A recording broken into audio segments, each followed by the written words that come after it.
हमारे देश में करीब 20 करोड़ मुसलमान रहते हैं। हिंदुओं के बाद दूसरे नंबर पर सबसे ज्यादा मुस्लिम आबादी है यहाँ, और ये पूरी दुनिया का 10% है। लेकिन जिस धर्म का उदय हुआ अरब देशों में, वो धर्म भारत कैसे आया? ज्यादातर लोगों को लगता है कि इस्लाम को लाने वाले वो बाहरी हमलावर थे जिन्होंने भारत पर हमला किया और यहाँ के मंदिर तोड़े। वहीं कुछ को लगता है कि भारत में इस्लाम लाने वाले लोग कोई हमलावर नहीं थे। तो सच क्या है? हिंदुस्तान में इस्लाम को लाने वाला कौन था?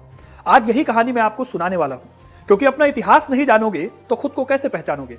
जब भी हमारे देश में इस्लाम के इतिहास की बात होती है तो कई लोग उसे मुस्लिम आक्रमणकारियों से जोड़कर देखने लगते हैं। उन्हें लगता है कि इन हमलावरों ने तलवार के दम पर न सिर्फ मंदिरों को तोड़ा और लूटा, बल्कि उन्होंने इस्लाम को भी यहाँ पर जबरन फैलाया।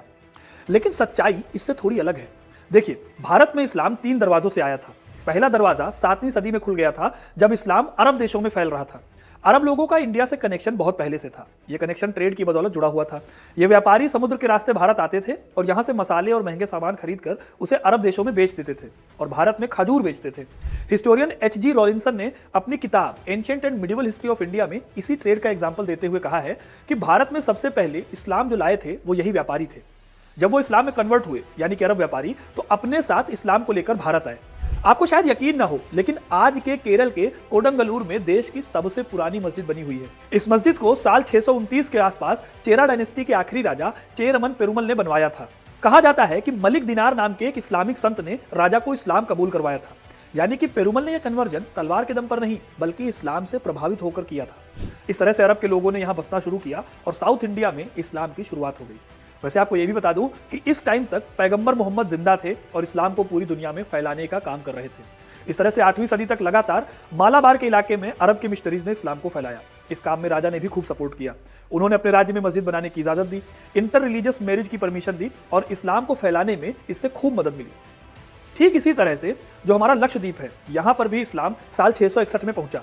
उबैदुल्लाह नाम के एक मुस्लिम संत यहाँ पर आए और उन्होंने इस्लाम की शिक्षा देनी शुरू की।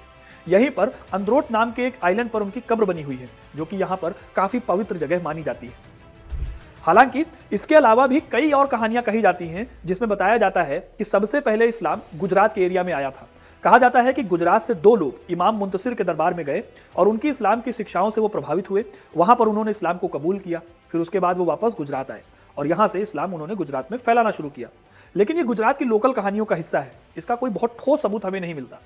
तो दोस्तों, ये तो वो पहला दरवाजा है इस्लाम के आने का, जिसमें कि इस्लाम व्यापार के रास्ते भारत में आया। लेकिन एक दूसरा रास्ता भी था। इस रास्ते में युद्ध था, कई मंदिरों का टूटना था और जबरन धर्म परिवर्तन भी था। यह दौर शुरू होता है 8वीं सदी की शुरुआत से। पैगंबर मोहम्मद की मौत को 1 सदी बीत गई थी। इस्लाम को फैलाने का जिम्मा अब उमैयद खलीफा के हाथों में था। इसी उमैयद खलीफा के टाइम का एक 18 साल का लड़का था मोहम्मद बिन कासिम। मोहम्मद बिन कासिम ने बलूचिस्तान को पार करके साल 712 में भारत के सिंध एरिया में अटैक किया। उस समय यहाँ पर दाहिर नाम के हिंदू राजा का राज था। यह राज्य बहुत मजबूत नहीं था, इसलिए कासिम के हमले को झेल नहीं पाया और सिंध पर कासिम का कब्जा हो गया। आगे उसने मुल्तान पर अटैक करके उसे भी अपने कब्जे में ले लिया। उसने कई राजाओं को चिट्ठियां लिखी थी कि या तो इस्लाम कबूल करो या फिर सरेंडर कर दो। हालांकि कासिम के लेटर बहुत काम के नहीं रहे, क्योंकि 714 में ही उसकी मौत हो गई और ये भारत पर उसका पहला इस्लामिक हमला था। आगे चलकर इस्लाम को फैलाने वाले खलीफा में फूट पड़ चुकी थी।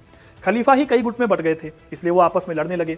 इस दौरान भारत में इस्लामिक हमले कुछ कम हुए, लेकिन एक बार फिर इन हमलों की शुरुआत होती है 11वीं सदी की शुरुआत में, जब महमूद गजनवी भारत पर हमला करके यहाँ पर लूटपाट करता है और खुद को बुत शिकन बताता है, यानी कि वो इंसान जो मूर्तियों को तोड़ता है। उसने पेशावर, कन्नौज और मथुरा जैसे एरियाज पर हमला किया। इसके साथ ही भारत के कई मंदिरों को तोड़ा, जिसमें से सोमनाथ मंदिर भी शामिल था।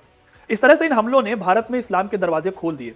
बाद में मोहम्मद गौरी ने भारत पर आक्रमण किया, जब 1191 में तराइन की लड़ाई हुई। उसने भारत में दिल्ली को जीता, यूपी और बिहार के कई हिस्सों को अपने कंट्रोल में किया। इसी दौर में बख्तियार खिलजी ने नालंदा यूनिवर्सिटी को आग के हवाले कर दिया। और जब मोहम्मद गौरी ने गुलाम वंश के कुतुबुद्दीन ऐबक को दिल्ली की गद्दी सौंपी, तो फाइनली भारत में इस्लामिक शासन की स्थापना हो गई। दिल्ली में सुल्तान का राज हो गया।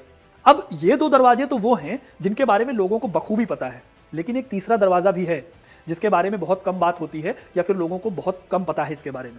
इस दरवाजे ने भी भारत में इस्लाम को फैलाने में मदद की। यह दरवाजा था सूफीवाद का दरवाजा। जब खलीफा में फूट पड़ चुकी थी और इस्लामिक एम्पायर कई छोटे छोटे टुकड़ों में बट गया था, उस टाइम पर इस्लाम को मानने वाले कुछ लोग अल्लाह की आध्यात्मिक खोज पर निकल गए। 12वीं सदी की शुरुआत तक यह खोज एक व्यवस्थित रूप ले चुकी थी। इसे ही सूफीवाद कहा गया। भारत में सूफिज्म 1300 ईस्वी में आया और 1400 ईस्वी में यह साउथ इंडिया पहुंचा। हालांकि इन दोनों से अलग सूफिज्म का एक हिस्सा कश्मीर में इन सबसे पहले पहुंच गया था। इसे ऋषि सिलसिला कहा जाता है। इस्लाम की इस ब्रांच ने भारत में इस्लाम को फैलाने में काफी मदद की। ये एक तरह का सॉफ्ट इस्लाम था जिसमें कट्टरता के गुण नहीं थे। भारत में कुल 12 सूफी सिलसिले आए और उन्होंने इस्लाम के अध्यात्म को फैलाकर लोगों को इस्लाम के बारे में बताया। सलीम चिश्ती, शहाबुद्दीन सुहरावर्दी, अब्दुल कादिर गिलानी, ये जैसे कई ऐसे संत थे जिन्होंने इस्लाम की शिक्षा भारत में फैलाई और इससे कई लोग प्रभावित होकर इस्लाम को अपनाने लगे। तो दोस्तों, ये थी कहानी भारत में इस्लाम के आगमन की, उन 3 दरवाजों की जिनके थ्रू भारत में इस्लाम आया। आपको यह कहानी कैसी लगी हमें कमेंट करके जरूर बताइएगा।